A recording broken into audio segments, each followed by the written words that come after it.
علیکم، میں امداد سمرو۔ وزیر اعظم عمران خان نے آئندہ عام انتخابات کی تیاری شروع کر دی ہے۔ گو کہ ابھی ان کی حکومت کی مدت میں 2.25 سال باقی ہیں، مگر آج تو اہم واقعات ہوئے ہیں اور یہ واقعات بتا دیتے ہیں کہ عمران خان صاحب کو بھی یقین ہو چلا ہے کہ ان کی حکومت اپنی مدت پوری نہیں کر سکے گی، یا کسی بھی وقت اسمبلیاں یا کسی بھی وقت ان کی حکومت جا سکتی ہے۔ اسمبلیاں تو عمران خان صاحب کے علاوہ کوئی نہیں بھیج سکتے، مگر حکومت جو ہے وہ عمران خان صاحب کی مرضی اور منشا کے بغیر بھی جا سکتی ہے۔ ظاہر ہے اس کے لیے آئینی آپشنز موجود ہیں، تو ان آئینی آپشن کے تحت وہ گھر جا سکتے ہیں، جیسے نواز شریف صاحب چلے گئے تھے، جیسے یوسف رضا گیلانی چلے گئے تھے، یا پھر جیسے تحریک عدم اعتماد۔ ایک آئینی رستہ موجود ہے اور اس آئینی رستے پر صرف ایک رکاوٹ ہے وہاں پر۔ وہ رکاوٹ کیا ہے وہ بھی میں چل کر آگے بتاتا ہوں، مگر اب ہو کیا رہا ہے؟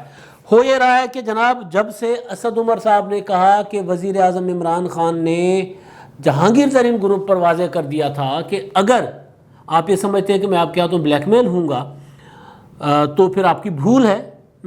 مجھے لگا کہ میرے معاملات نہیں چل رہے، میرے کام میں رکاوٹ ڈالی جا رہی ہے، تو میں اسمبلیاں توڑ دوں گا۔ اور یہ سمجھایا گیا تھا کہ یہ میسج جو ہے عمران خان صاحب نے راجہ ریاض کو نہیں دیا۔ راجہ ریاض کو راجہ ریاض صاحب بیچارے ایک فیصل آباد کے ایم این اے جو اپوزیشن سے زیادہ اس وقت کیا کہتے ہیں، جب سے حکومت میں گئے تب سے اپوزیشن سے زیادہ کھلے لائن لگے ہوئے ہیں، تو ان کو یہ بات کر کے عمران خان صاحب نے کیا نکالنا تھا؟ عمران خان صاحب نے یہ بات کی تھی کسی اور کو بات بتائی تھی، میسج کیا تھا، جنہوں نے کہا تھا کہ اگر عمران خان صاحب کے پاس میجورٹی نہیں ہوگی تو پھر وہ ان کی حکومت چلی جائے، بے شک گھر چلے جائیں، آئینی طریقہ تو یہی ہے۔ بہرحال تو اب ہوا یہ ہے جی کہ اس ساری چیزوں کے بعد بہت سی خبریں، افواہیں اور کیا سارائیاں، جو کہتے ہیں نا جتنی منہ اتنی باتیں، تو وہ ہر بات کو، ہر خبر کو زبان لگ گئی اور وہ یہی پتہ دینے لگ گئی کہ اسمبلی کب جا رہی ہے، عمران خان صاحب نے کہیں اسمبلی توڑنے کا فیصلہ تو نہیں کر لیا، بجٹ پاس ہوگا نہیں ہوگا، بجٹ سے پہلے اسمبلی جائے گی، بجٹ کے بعد اسمبلی جائے گی، ہوگا کیا؟ اب میں نے آپ کو اپنے پچھلے ویلاگ میں انفارمیشن کی بنیاد پہ بتایا تھا کہ عمران خان صاحب یہ دھمکی دے رہے ہیں، ابھی ان کو دھمکی دے رہے ہیں جو بریفنگوں میں کہہ رہے ہیں، تو ان کو وہ دھمکی دے رہے ہیں ابھی اسمبلی توڑیں گے نہیں، کیونکہ وہ وزیر اعظم ہیں اور وہ سمجھتے ہیں کہ آج اگر انہوں نے اسمبلی توڑ دی تو پھر ان کے پاس کچھ نہیں رہے گا، اسی لیے وہ اپنا پہلے بندوبست کریں گے۔ وہ بندوبست کیا کریں گے کہ ابھی پی ٹی آئی پاپولیرٹی کی تا گہرائیوں میں جا چکی ہوئی ہے، ملک میں جہاں جہاں الیکشن ہوا ہے وہاں پی ٹی آئی کو دھول چاٹنی پڑی ہے۔ ڈسکا میں تو 2 بار چاٹی دھول، کراچی میں 4تھے نمبر پہ چلی گئی، ملیر کا حلقہ وہاں غائب تھی، سندھ کے دوسرے شہروں میں جتنے بھی الیکشن ہوئے وہاں پہ پی ٹی آئی فارغ، یہاں تک کہ نوشہرہ جو پی ٹی آئی کا آپ سمجھ لیں کہ پی ٹی آئی کا لاڑکانہ ہے یا پی ٹی آئی کا لاہور ہے، جیسے مسلم لیگ نون کا لاہور ہو گیا، پیپلز پارٹی کا لاڑکانہ ہو گیا، تو وہ نوشہرہ جو پی ٹی آئی کا لاڑکانہ یا سمجھ لیں، تو وہاں پر بھی پی ٹی آئی کو شکست ہو گئی، وہاں پر بھی مسلم لیگ نون جیت گئی۔ تو ایسے عالم میں عمران خان صاحب بے شک کہتے ہیں کہ عمران خان صاحب خود بھی کہا کہ غلطیاں کرنے کے بعد سوچتا رہتا ہوں، لیکن اتنی بڑی غلطی وہ نہیں کریں گے کہ پاپولیرٹی کے اس حد تک گرے ہوئے جو اسٹینڈرڈ کے اوپر اس عطا گہرائیوں میں ہو کر وہ اپنا اسمبلیاں توڑ دیں گے۔ یہ تو ایسے ہے کہ بندہ کنویں میں گرا ہو اور پھر جو رسی آئے مدد کو وہ رسی بھی کاٹ دے اور پھر وہ کہے کہ جناب، تو یہ اس طرح ہوگا۔ تو خان صاحب جو ہیں وہ اسمبلیاں توڑنے کا سوچ نہیں رہے، صرف دھمکیاں دے رہے ہیں، لیکن اگلے انتخابات کی وہ تیاری ضرور کر رہے ہیں کہ ان کو پتہ ہے کہ کسی بھی وقت اسمبلیاں جو ہے وہ عدم اعتماد آ سکتی ہے، کسی بھی طریقے سے ان کی کسی آئینی طریقے سے۔ وہ آئینی طریقہ وہی میں نے بتایا نا کہ وہ عدالت بھی، کیونکہ اب تو نظیر موجود ہے نا، عدالتیں بھی وزیر اعظم کو، عوام کے منتخب وزیر اعظم کو بھیج سکتی ہیں، تو پھر وہ اس وجہ سے عمران خان صاحب نے اپنی تیاری شروع کر دی ہے۔ آج 2 واقعات ہوئے ہیں۔ ایک ہوا ہے کہ وزیر اعظم عمران خان صاحب نے تمام ممالک میں، بیرون ملک جو سفراء ہیں، پاکستان کے سفیر ہیں، ان سے خطاب کیا ہے، اور ان سے خطاب میں انہوں نے وہاں مقیم پاکستانی جو ہیں ان کا کہا جاتا ہے کہ ان کا کوئی پرسان حال نہیں ہوتا۔ سفارت خانے میں بابو بیٹھے ہوتے ہیں، بیچارے غریب غربا لوگ وہاں پر جو مزدوری محنت کے لیے جاتے ہیں، یا بچے جو وہاں پہ پڑھنے جاتے ہیں، یا تھوڑے بہت سفید پوش جو جہاں پر وہاں پہ کوئی ملازمتیں کر کے اپنا روزگار کماتے ہیں، ان کو کوئی مسئلہ ہوتا ہے، وہ سفارت خانے جاتے ہیں تو سفارت خانے میں ان کو لوٹا جاتا ہے، ان کو آسرے دیے جاتے ہیں، ان کو ٹائم پر ٹائم دیا جاتا ہے، وہ تاریخ پر تاریخ، تاریخ پر تاریخ، اور تاریخ دینے کے بعد جب وہاں پہ لوگ جاتے ہیں تو وہاں پر وہ بابو موجود نہیں ہوتے اور پھر رشوتیں الگ سے لی جاتی ہیں۔ تو یہ ساری شکایات وزیر اعظم عمران خان صاحب کے پورٹل پہ آئیں، تو اس کے بعد عمران خان صاحب نے آج سفیروں سے خطاب کیا۔ اب آپ سوچیں کہ عمران خان صاحب نے آج یہ کیوں کیا اور کل کیا کیا تھا۔ کل عمران خان صاحب کی حکومت نے 2 کام کیے کابینہ کے اجلاس میں، 2 مطلب مختلف آرڈیننس کی منظوری دیجیے، لیکن اس آرڈیننس میں امپورٹنٹ چیزیں تھیں، ایک ای ووٹنگ اور دوسرا اوورسیز پاکستانی کو ووٹ کا حق دینے کی، اس الیکشن میں لڑنے کا حق دینے کی، اور ان کے لیے ای ووٹنگ بھی، اس کا فوکس بھی اس وجہ سے ہے کہ وہاں پہ اوورسیز جو ہیں ان کو بھی ظاہر ووٹ میں شامل کیا جا سکے۔ اب آج عمران خان صاحب کی جو تھی وہ 20-25 منٹ کا جو خطاب تھا، اس میں انہوں نے باتیں ساری وہ کی جو باہر رہنے والے پاکستانیوں کے دل کی آواز تھی۔ لیکن یہ وقت یعنی بیسیکلی جو الیکشن کی تیاری ہے نا، اب عمران خان صاحب کے پاس جو کہا جاتا ہے، پی ٹی آئی کی طرف سے کہا جاتا ہے اور جو نظر بھی آتا ہے کہ اب 2 طبقات میں ابھی تک عمران خان صاحب کی مقبولیت کم ضرور ہوئی ہے لیکن موجود ہے کم۔ باقی تو مطلب ڈسکا ہو یا کہیں بھی پر بھی ہو، وہاں پر وہ کراچی ہو، ملیر ہو، تھرپارکر ہو، نوشہرہ ہو، وہاں پر تو ڈاواڈول ہو چکے ہیں نا، لیکن 2 طبقات میں، ایک اوورسیز پاکستانی اور ایک نوجوان، ان میں عمران خان صاحب کے لیے ہوپ ابھی باقی ہے۔ باقی لوگوں میں مزدور، محنت کش، ٹیچر، مطلب سرکاری ملازمین، ہر طرح کے کسان، ہر طرح کے لوگ مایوس ہو چکے ہیں عمران خان صاحب کی حکومت کی کارکردگی سے، لیکن نوجوانوں کی ایک تعداد ہے، ایک محدود تعداد کہہ لیں، زیادہ کہہ لیں، نوجوانوں کی ایک تعداد ہے، اور ایک ہیں اوورسیز۔ تو اب عمران خان صاحب نے جو باتیں کی وہ اوورسیز کے ساتھ کی، اوورسیز کو اٹریکٹ کرنے کے لیے کی۔ ایک تو وہ کہ اوورسیز کو الیکشن لڑنے کا حق دینا، اوورسیز کے لیے ووٹ کی سہولت پیدا کرنا، اس کے پیچھے یہی ہے کہ لاکھوں میں ووٹ ہیں وہ، اور وہ ووٹ ہر حلقے میں اثر انداز ہو سکتا ہے، تو ٹھیک ٹھاک کانسٹیٹیونسیز اس سے سیو ہو سکتی ہے عمران خان صاحب کی، اور پی ٹی آئی کی اس پر بڑی اچھی اسٹڈی ہے کہ کس طرح ان ووٹوں کو مینیج کیا جائے لیگلی۔ میں اس میں وہ بات نہیں کر رہا کہ اگر ان کو وہ ووٹ ہم کر سکتے ہیں مینیج، وہ ووٹ ڈلوا سکتے ہیں، تو اتنی کانسٹیٹیونسیز جو ہیں وہ ہم ہر صورت جیتیں گے۔ تو وہ ایک ہے اس کے پیچھے عمران خان صاحب کا جو خطاب تھا اوورسیز پاکستانیز کو، اس میں انہوں نے سارے مسائل بتائے ہیں، اس میں انہوں نے ہر چیز کہی، اور انہوں نے کہا کہ جناب پاکستان میں تو کیونکہ 50 سال سے باہر رہتا ہوں، رہا ہوں 50 سال سے، جب سے کرکٹ کھیلا تو میں اوورسیز ہوں، تو مجھے پتہ ہے وہاں پہ پاکستانیوں کا کیا حال ہوتا ہے، ظلم ہوتا ہے، یہ ہوتا ہے، وہ ہوتا ہے، اور کوئی پرسان حال نہیں ہوتا وہاں لوگوں کا جو جاتے ہیں اس میں ایمبیسیز میں، سفارت خانوں میں۔ تو ایک تو انہوں نے یہ کیا کہ جناب اب یہ برداشت نہیں ہوگا۔ پرانے پاکستان میں یہ سب چلتا رہا تھا، ایسے چلتے تھے سفارت خانے جیسے کالونی، انگریزوں کی کالونی ہو، وہاں جانے والے لوگ کالونی کے رہتے ہو، کالونیل نظام کی طرح ان کو ڈیل کیا جاتا ہے۔ لیکن اب نئے پاکستان میں ایسا نہیں ہوگا، اور انہوں نے یہ بھی کہا سفیروں کو کہ یاد رکھیں کہ آپ ملک کے لیے کچھ نہیں کر پا رہے، وہاں پر آپ ایک تو اوورسیز کا وہ جو چاہے وہ پرزنر ہیں وہ جیل چلے جاتے ہیں، ان کو آپ نہیں پوچھتے، ان کے لیے ہم فنڈز بھیجیں گے، اور دوسرا یہ کہ آپ پاکستان کے لیے پیسے یعنی وہ سرمایہ کاری کے لیے آپ کا کوئی کردار نہیں ہے، حالانکہ آپ انڈین جو سفارت خانے ہیں وہ بہت زیادہ کام کر رہے ہوتے ہیں، لابنگ کر رہے ہوتے ہیں، اور اس کے نتیجے میں بھارت میں سرمایہ کاری جو ہے دنیا جہاں سے بڑھتی ہے۔ بہرحال ایک یہ ہے، یہ سیدھا ایک اوورسیز پاکستانیز کو پیغام دینا تھا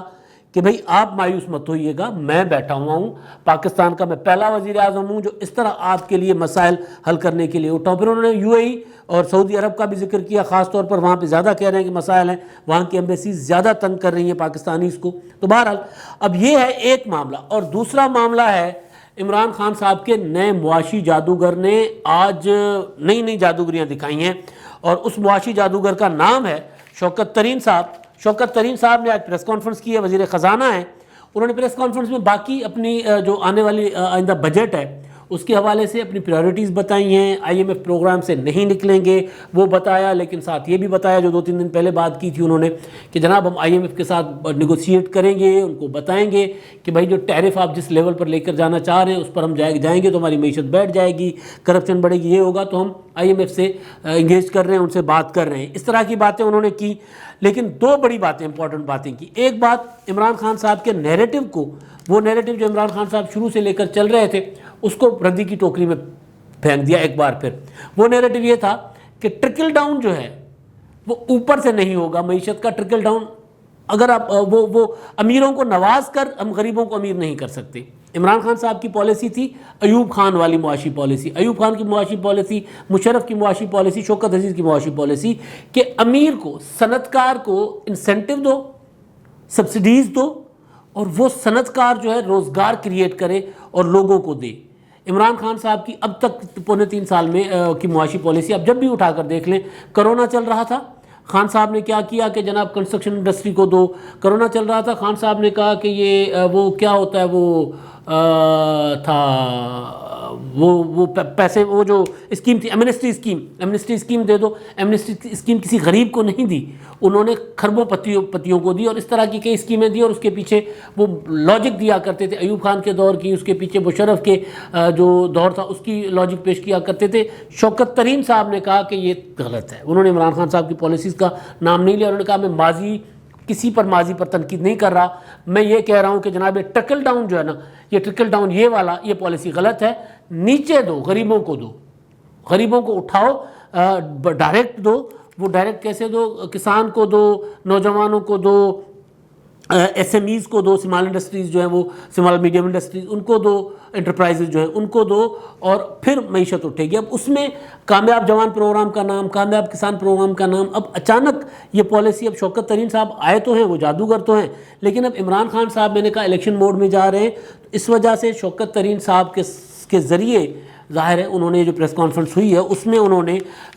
ایک جو سب سے بڑا اٹریکشن پیدا کرنے کی کوشش کی ہے نوجوانوں کے لیے, اوورسیز کے لیے. انہوں نے کہہ دیا کہ آپ مایوس مت ہوئیے گا, میں بیٹھا ہوں. اب نوجوانوں کے لیے عمران خان صاحب نے کہا ہے, یا چھوٹے جو ہیں تاجر ہیں, چھوٹے کاروباری لوگ ہیں, ان کے لیے خان صاحب نے اب جو ہے وہ نئے انسینٹیو دینے کا اعلان کیا ہے. شوکت ترین صاحب کہتے ہیں کہ کامیاب جوان پروگرام کو ابھی 8,500 لوگ اس میں آئے ہیں, ہم یہ لاکھوں میں لے کر جائیں گے, لاکھوں میں. اور SMEs لونز وہ کہہ رہے ہیں کہ صرف 1 لاکھ ہیں, ہم نے دیکھا ہے سسٹم میں صرف 1 لاکھ ہیں, تو ہم اس کو کروڑوں میں, یعنی وہ کہہ رہے ہیں ملینز میں لے کر جائیں گے. اور باقی انہوں نے ہاؤسنگ کا, وہ IT وغیرہ وغیرہ جتنی بھی ہیں وہ چیزیں کی ہیں. لیکن جو چیز اب یہ ہے کامیاب جوان پروگرام, کامیاب کسان پروگرام, اس میں دوبارہ عمران خان صاحب اس بجٹ میں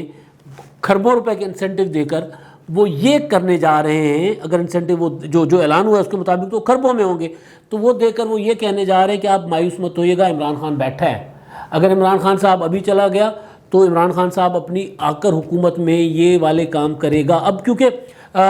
مقبولیت, میں نے پہلے بھی گزارش کر دی کہ مقبولیت جو ہے وہ خان صاحب کی جا رہی ہے بہت نیچے,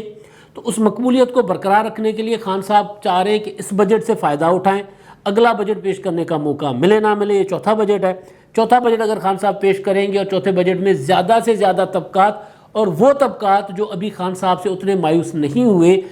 یعنی اگر ایک نوجوان کی مایوسی ختم ہو جائے گی تو 10 لوگوں کو اپنے ساتھ ملا لے گا. اگر ایک اوورسیز جو ہے باہر بیٹھا ہوا اس کی مایوسی ختم ہوئی تو پاکستان میں بیٹھے ہوئے اپنے پورے اہل خانہ وہ کہے گا کہ نہیں جناب آپ نے PTI کو ووٹ دینا ہے, وہاں پہ بھی ووٹ کھرا, یہاں پہ بھی ووٹ کھرا. تو عمران خان صاحب جو لگ رہا ہے کہ وہ جو اسد عمر صاحب نے کہا تھا کہ ہم اسمبلیاں توڑ سکتے ہیں, وہ اسمبلیاں تو نہیں توڑیں گے, لیکن عمران خان صاحب الیکشن موڈ میں چلے گئے ہیں. ان کو اب لگ رہا ہے, عمران خان صاحب کو اب لگ رہا ہے, بڑا امپورٹنٹ جملہ ہے کہ خان صاحب جو کہتے تھے نا کہ میرے علاوہ کوئی چوائس نہیں ہے, اب عمران خان صاحب کو لگ رہا ہے کہ ان کے علاوہ کوئی چوائس آ گئی ہے. خان صاحب کو پتہ چل گیا, گل ود گئی ہے, کوئی میرے علاوہ چوائس آ گئی ہے, اور اگر اس چوائس پر کام ہو گیا اور میں نے کچھ نہ کیا تو پھر میں تو میری اپنی تو واٹ لگ جائے گی. تو اور وہ کوئی اور چوائس کون ہے؟ وہ چوائس ہے چھوٹے بھائی صاحب, میاں شہباز شریف صاحب. شہباز شریف صاحب اگر نواز شریف صاحب مان جاتے ہیں, اگر مریم نواز صاحبہ مان جاتی ہیں, تو شہباز شریف صاحب نے تحریک عدم اعتماد کے لیے اپنا کام پورا رکھا ہوا ہے. تحریک عدم اعتماد آ کر شہباز شریف صاحب وزیر اعظم بن سکتے ہیں, کہیں سے اشارہ بھی ہے. لیکن ابھی تک یہ ہے کہ ہاؤس آف شریفز میں جو اختلاف رائے چل رہا ہے نا، اختلاف رائے میں کہہ رہا ہوں، ابھی وہ اختلاف رائے ہے، اختلاف رائے چل رہا ہے، وہ اختلاف رائے اگر ہاؤس آف شریف میں ختم ہو گیا تو خان صاحب کو پتہ ہے کہ پھر میرے خلاف تحریک عدم اعتماد آ جائے گی، پھر مجھے یہ کرنے کا موقع بھی نہیں ملے گا. اس لیے ابھی سے خان صاحب جن کے پاس اب کوئی چوائس آ گئی ہے ان کو اسمبلیاں توڑنے کی دھمکی دے رہے ہیں، اور اپنے ووٹر کو اٹریکٹ کرنے کے لیے وہ کیا کر رہے ہیں، ایک تو آرڈیننس، وہ الیکٹرانک ووٹنگ مشین والا آرڈیننس، جو اوورسیز پاکستانیز کو ووٹ کا حق تو تھا، اوورسیز پاکستانیز کو الیکشن لڑنے کا حق، اور اس کی آرڈیننس، اور آرڈیننس کے ذریعے الیکشن اصلاحات کر کے، اور پھر شوکت ترین کے ذریعے اپنی پالیسی کے الٹ جا کر ٹرکل ڈاؤن کو چینج کر کے نیچے سے اوپر جانے والی جو پالیسی دینا، اور پھر جو عمران خان صاحب تمام کے تمام ایگزمپشنز ختم کر رہے تھے وہ ایگزمپشنز واپس دینا کہ جناب انڈسٹریز کو بھی وہ سبسڈیز اور کسانوں کو سبسڈیز اور یہ وہ سارا کچھ واپس کرنا. اس کے پیچھے چیز یہی ہے کہ اب خان صاحب کو پتہ لگ گیا ہے کہ جناب اب میں اونلی چوائس نہیں رہا، ایک چوائس اور بھی ہے، اور عمران خان صاحب کو پتہ ہے کہ وہاں اگر معاملات ان کے ٹھیک ہو گئے تو پھر گڑبڑ ہو جائے گی. اس لیے عمران خان صاحب اب دوبارہ متحرک ہو گئے. آپ کو جلد نظر آ جائے گا کرونا کے کے بعد جو وبا کی جو یہ لہر ہے جیسے ہی تھوڑی تھمے گی تو آپ کو اب عمران خان صاحب بڑے بڑے اعتماد کرتے بھی نظر آئیں گے. یہ عمران خان صاحب نے ایک فیصلہ کر لیا ہوا ہے. اس پہ ڈیٹیل میں کسی اور دن بات کروں گا. ابھی کیونکہ کرونا کی وجہ سے عمران خان صاحب اس طرح ایکٹیو نہیں ہوں گے، چھوٹی چھوٹی تقریبات کریں گے جس طرح وہ پہلے گئے تھے. ملتان گئے، سکھر گئے، کراچی گئے، پشاور گئے، گلگت بلتستان گئے. اسی طرح عمران خان صاحب اب اپنے دورے تیز کریں گے، ایکٹیو نظر آئیں گے، بہت ایکٹیو نظر آئیں گے بطور پرائم منسٹر. اور یہ سب کچھ ہوگا آئندہ عام انتخابات کی تیاری کے لیے. انہوں نے اپنے آئندہ عام انتخابات کا آدھا منشور جو ہے وہ انہوں نے تقریباً شوکت ترین صاحب کے ذریعے اعلان اس کا کر دیا ہوا ہے آئندہ بجٹ میں، اور خود